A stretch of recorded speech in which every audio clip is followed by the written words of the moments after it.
Hello everyone, welcome to my our channel experience with math. কেমন আছে সকলে? আশা করছি সকলে খুব ভালো আছে। তো চলো আজকের ক্লাস শুরু করা যাক।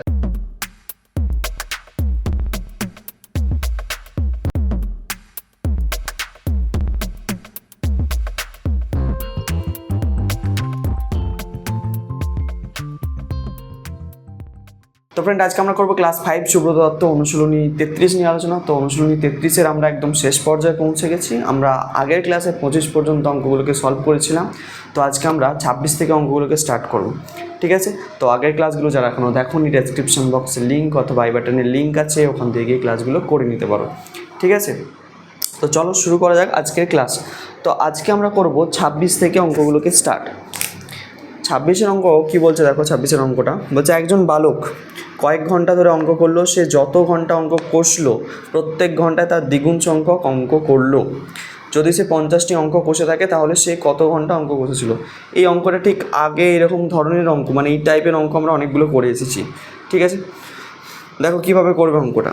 তো কি বলে দিয়েছে, ধরে নাও একজন বালক আছে, সে মোট হচ্ছে, আমি তোমাকে বলছি অঙ্কটা একটু অন্য একটা সংখ্যা দিয়ে বুঝিয়ে দিচ্ছি। দেখো, ধরো একটি বালক আছে, সে মোট 5 ঘন্টা অঙ্ক কষেছে। কত ঘন্টা? মোট 5 ঘন্টা। মোট সে 5 ঘন্টা অঙ্ক কষেছে, ভালো করে বুঝবে। মোট কত ঘন্টা অঙ্ক কষেছে? 5 ঘন্টা। এবার প্রত্যেক ঘন্টায় সে কটা করে অঙ্ক করছে বলছে? প্রত্যেক ঘন্টায় সে মোট যত ঘন্টা অঙ্ক কষেছিল তার, মোট হচ্ছে 5 ঘন্টা অঙ্ক কষেছিল, তার দ্বিগুণ সংখ্যক অঙ্ক সে করছে। মানে মোট সে প্রত্যেক ঘন্টায় সে 10টি করে অঙ্ক করছে, ঠিক আছে? যদি 6 ঘন্টা কষতো মোট, তাহলে 6 গুণ 2 মানে প্রত্যেক ঘন্টায় 12টি করে। যদি 7 ঘন্টা অঙ্ক কষতো, 7 গুণ 2 মানে 14টা করে সে প্রত্যেক ঘন্টায় অঙ্ক কষতো। এইভাবে, এই হচ্ছে হিসেব। এবার দেখো, তাহলে সে প্রত্যেক ঘন্টায় যদি 10টি করে অঙ্ক কষে, তাহলে সে মোট কত ঘন্টা অঙ্ক কষেছিল? 5 ঘন্টা। তাহলে সে 5 ঘন্টায় মোট কটা অঙ্ক কষেছে? মানে মোট সে, তাহলে মোট 5 ঘন্টায় তাহলে সে অঙ্ক করেছে, আমি লিখছি না, ঠিক আছে? অঙ্ক করেছে, তাহলে কটা হবে? তাহলে 5 গুণ 10, প্রত্যেক ঘন্টায় 10টা করে, তাহলে 5 ঘন্টায় 5 গুণ 10 মানে মোট 50টি সে অঙ্ক করেছে, ঠিক আছে? এবার দেখো, আমাকে কিন্তু এখানে বলে দেয়নি যে মোট সে কত ঘন্টা করে অঙ্ক কষেছে, অঙ্কতে বলে দেয়নি। অঙ্কতে শুধু কি বলে দেওয়া আছে, যে এই সংখ্যাটা সে মোট কটা অঙ্ক কষেছে সেটা বলে দেওয়া আছে। তাহলে আমাকে জানতে চাইছে কি, সে মোট কত ঘন্টা অঙ্ক কষেছিল। এই 5 ঘন্টা, এই যে উত্তরটা, এই 5 ঘন্টা উত্তরটা জানতে চাইছে আমার সঙ্গে। তো এই 5কে বের করব কি করে? খুব সোজা ব্যাপার, কিচ্ছু ব্যাপার নয়। এই 50 থেকে আমরা 5-এ যাব কি করে? তার জন্য কি করতে হবে, মোট যত ঘন্টা অঙ্ক কষেছে, ঠিক আছে, প্রত্যেক ঘন্টায় দ্বিগুণ সংখ্যক করে অঙ্ক কষেছে, তাহলে আমরা কি করব, 2 দিয়ে ভাগ করব, ভাগ করে তার বর্গমূল করে দেবো। তাহলে যেটা বেরোবে সেটাই হবে আমাদের আনসার, ঠিক আছে? অ্যাকচুয়ালি আমরা সংখ্যাটা একদম ঠিকঠাক ধরেছি, 5ই উত্তর হবে, ঠিক আছে? 5ই উত্তর বেরোবে। আমাকে এখানে বইয়েতেও বলে দিয়েছে যে মোট সে 50টা অঙ্ক কষেছিল, ঠিক আছে? যাই হোক, এক্সাম্পল দিয়ে দেখি অঙ্কটাই করে ফেলেছি। তাহলে 50কে 2 দিয়ে ভাগ করলে 25 হয়। তাহলে 25-এর যদি আমি বর্গমূল করি কত পাবো? 5 পাবো। তাহলে 5 হচ্ছে তার উত্তর, ঠিক আছে? সে তাহলে মোট কটা অঙ্ক কষেছিল, এই কত ঘন্টা অঙ্ক কষেছিল? 5 ঘন্টা। আমাকে যদি প্রশ্ন জিজ্ঞেস করতে সে প্রত্যেক ঘন্টায় কটি করে অঙ্ক কষেছিল, তাহলে 5 গুণ 2 মানে 10টি করে অঙ্ক কষেছিল, এটা হবে উত্তর। বুঝতে পারলে? তাহলে 26-এর অঙ্কটা এইভাবেই কিন্তু তোমাদেরকে করতে হবে। আশা করছি বুঝতে পারছো, খুব সোজা অঙ্ক। মানে এই টাইপের অঙ্ক আমি কিন্তু তোমাদের এর আগের ক্লাসে করিয়েছি, ঠিক আছে? চলো, তাহলে 26-এর দাগের অঙ্কটা কিন্তু কমপ্লিট হয়ে গেল। আচ্ছা, বুঝলাম এটা।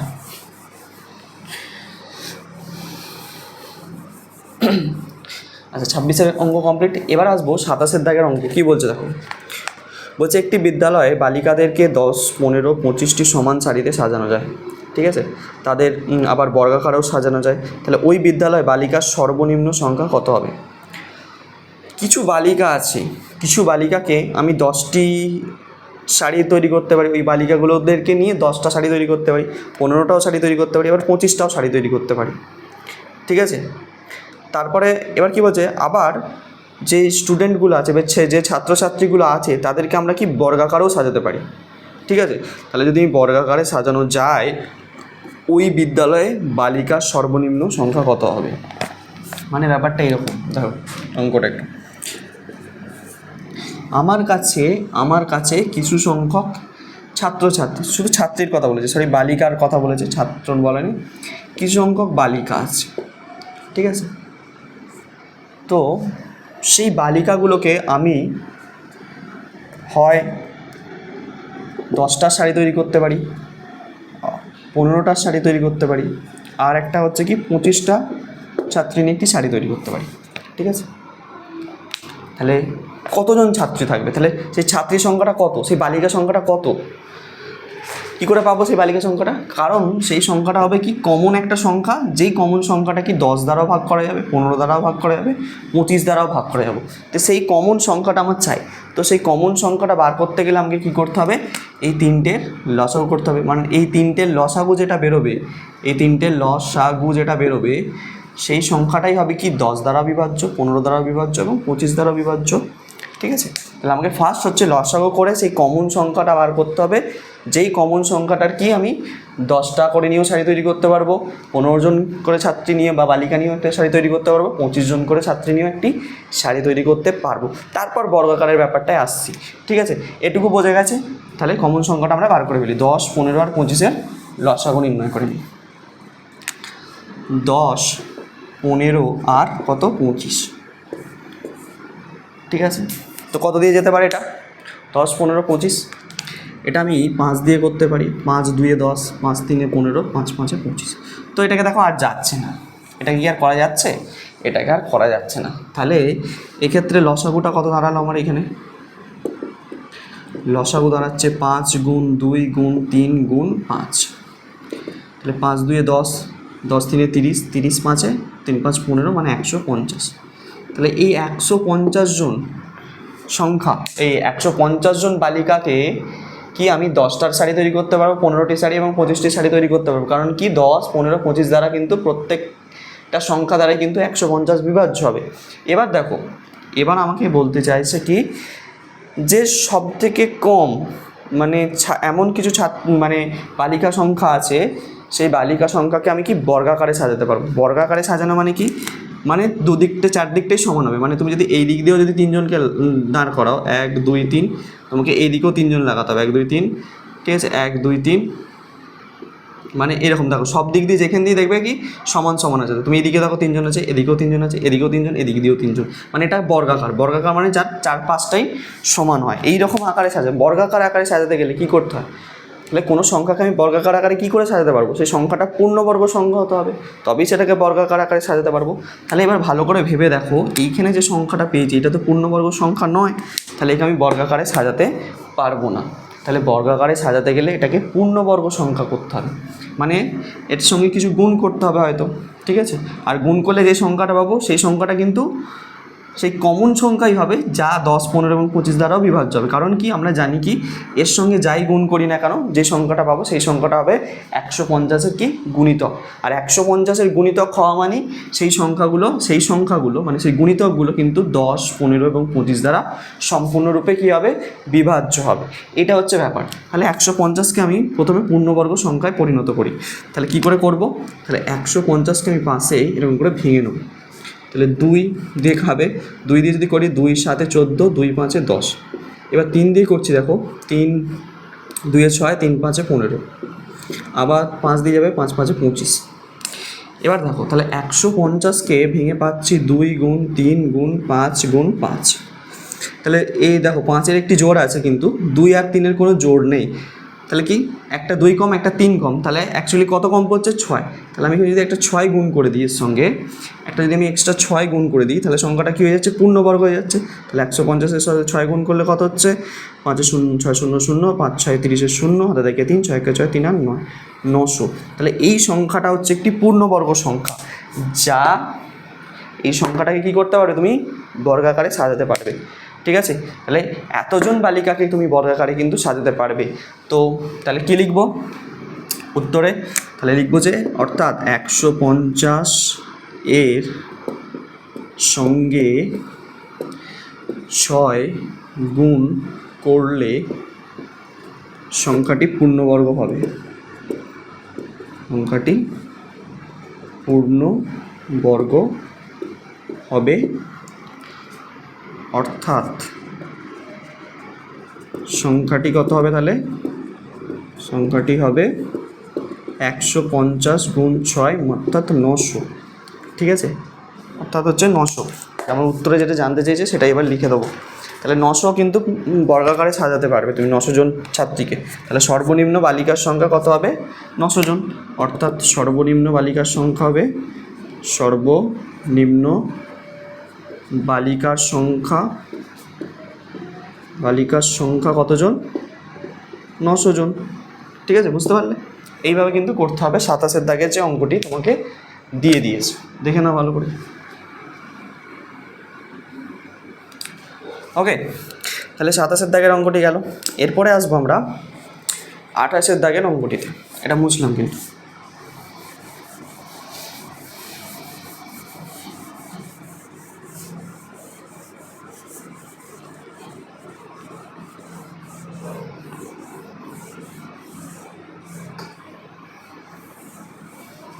আচ্ছা, 28 দাগের অঙ্কটি কী বলছে একটু পড়ে শোনাচ্ছি, দেখো। বলছে একটি ক্লাবের সদস্যরা 5,000 টাকা চাঁদা তুললো। যতজন সদস্য ছিল প্রত্যেকে তার দ্বিগুণ পরিমাণ চাঁদা দিল। তাহলে প্রত্যেকে কত করে চাঁদা দিল?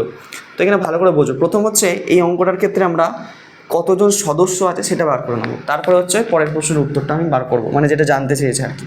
কত অঙ্ক এটা? 28। মোট চাঁদা কত? মোট চাঁদা উঠেছে হচ্ছে তোমার কত টাকা? 5,000 টাকা। 1 2 3 এত টাকা মোট চাঁদা উঠেছে 5,000 টাকা। প্রত্যেকে তার দ্বিগুণ পরিমাণ চাঁদা দিল।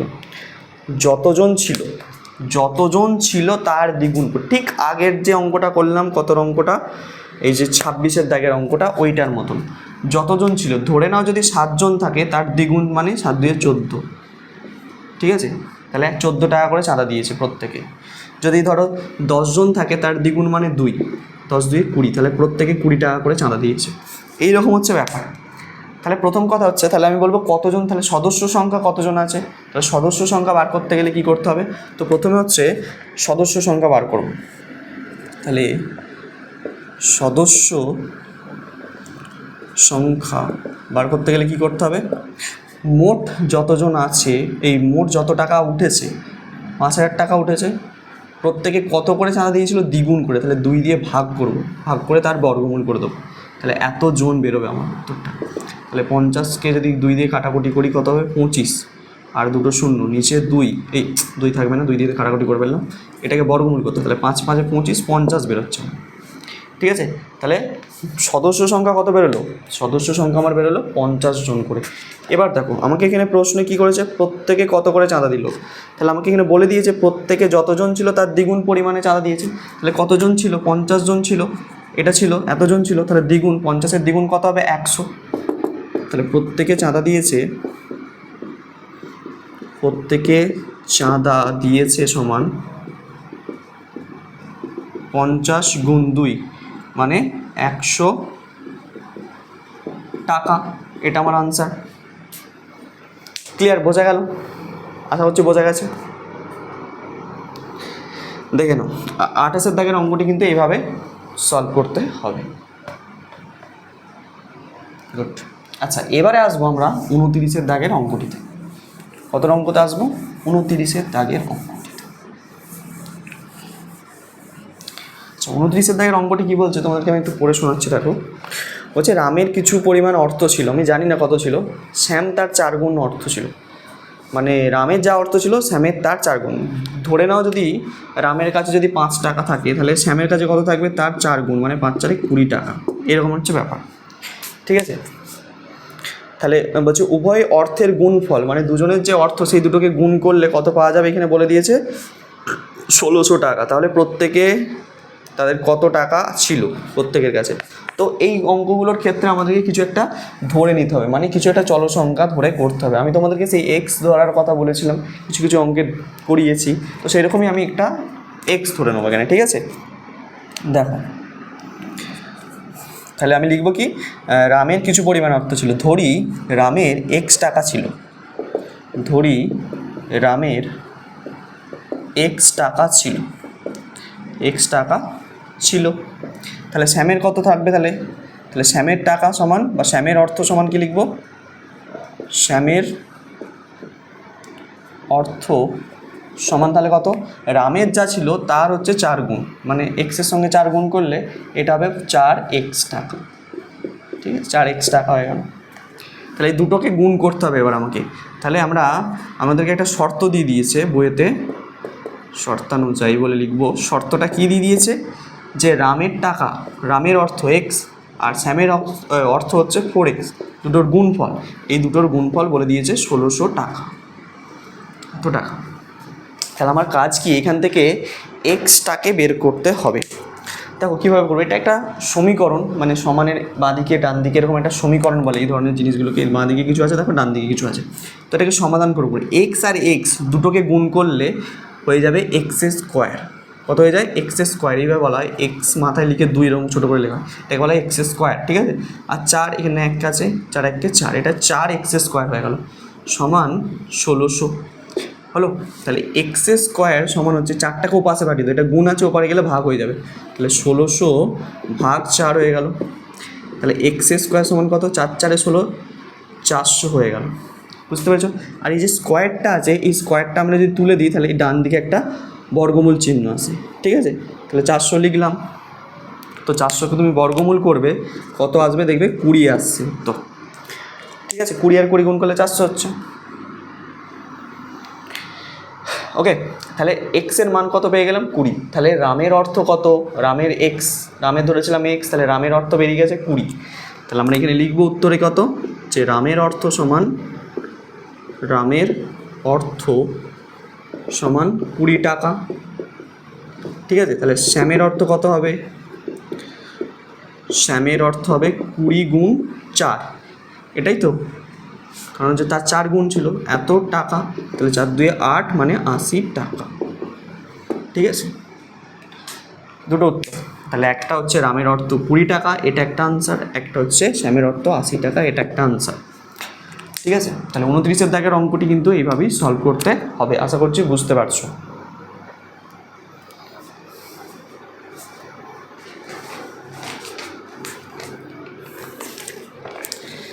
ঠিক আছে, ক্লিয়ার, বুঝলাম। আচ্ছা, এবারে আসবো আমরা 30 দাগের, মানে আজকের লাস্ট অঙ্ক, এই চ্যাপ্টারেরও লাস্ট অঙ্ক।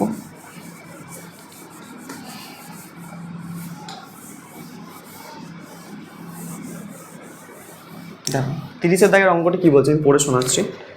বলছে দুটি সংখ্যার গুণফল দিয়ে দিয়েছে, একটা সংখ্যা দিয়ে দিয়েছে, দেখো 18,375, যদি তাদের মধ্যে একটি অপরটির 15 গুণ হয়, মানে একটি সংখ্যা অপর সংখ্যার হচ্ছে 15 গুণ, তাহলে সংখ্যাগুলি নির্ণয় করি।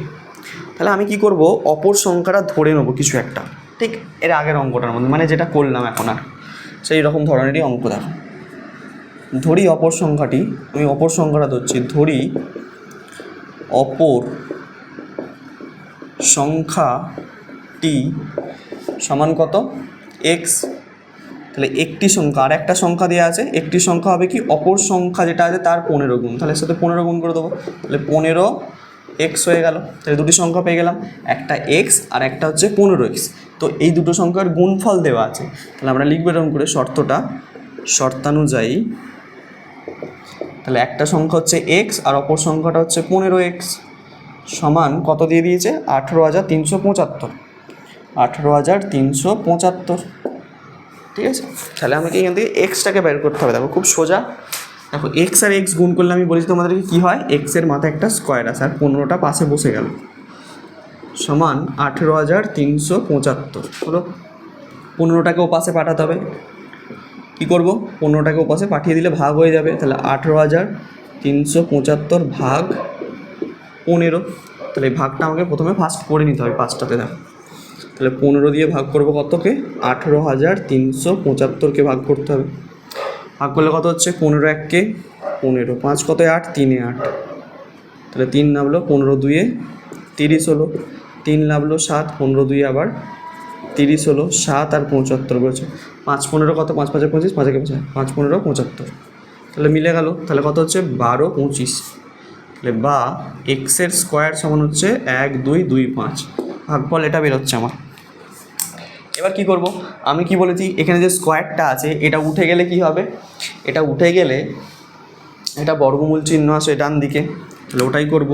বা x সমান বর্গমূল চিহ্ন দিয়ে 1225 লিখে দেবো ভিতরে। তাহলে 1225-এর বর্গমূল আমাকে পাশে করে নিতে হবে। 1 2 2 5 দুটো দুটো করে সংখ্যা নাও, দেখো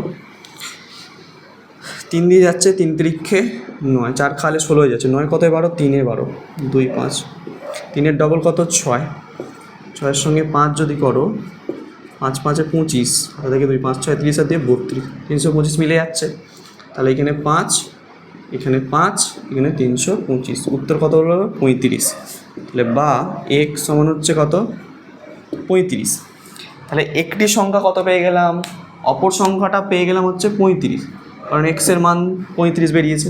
আর একটা কত হবে 15 গুণ x এর মান কত 35, তাহলে 15 আর 35 গুণ করবে, ওটাই তোমাদের আনসার। কোনটা তোমরা নিজেরা করে নেবে। তাহলে বোঝা গেল কীভাবে হলো অঙ্কটি। 30-এর দাগের অঙ্ক, খুব সোজা অঙ্ক, একটুও জটিলতা নেই, কিন্তু আশা করছি বুঝতে পারছো অঙ্কটা। তো আজকে ক্লাসটা এই পর্যন্তই, ঠিক আছে। আর চ্যাপ্টার কিন্তু আমাদের কমপ্লিট, নেক্সট চ্যাপ্টার নিয়ে আবার দেখা হচ্ছে। ততদিন তোমরা মন দিয়ে পড়তে থাকো। All the very best.